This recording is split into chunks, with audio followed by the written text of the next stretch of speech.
নমস্কার, শুভ দশমীর সকাল।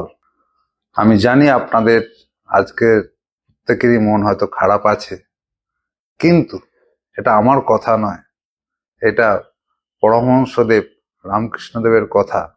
ওরে, এটা বিসর্জন ওই বিসর্জন নয় রে, নিজের মন গঙ্গায় তোরা বিসর্জন কর।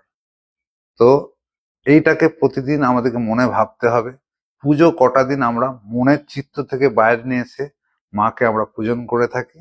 আর এই দশমীর দিনে গঙ্গায় বিসর্জন না দিয়ে মন গঙ্গায় বিসর্জন দিয়ে মনের চিত্তে কিন্তু মাকে সবসময় রাখতে হবে। আর এই আজ দশমীর দিনে যে সিঁদুর খেলা হয়, সেই সিঁদুর খেলার মাহাত্ম্য কি?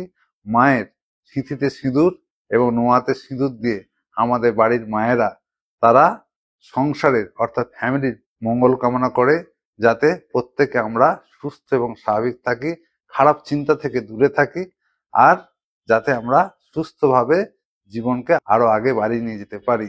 সবাই আমার তরফ থেকে প্রণাম নিন, ভালোবাসা নিন, আর সবাই ভালো থাকুন, সুস্থ থাকুন। আমার তরফ থেকে বিজয়া দশমীর সকলকে প্রণাম এবং ভালোবাসা জানাই।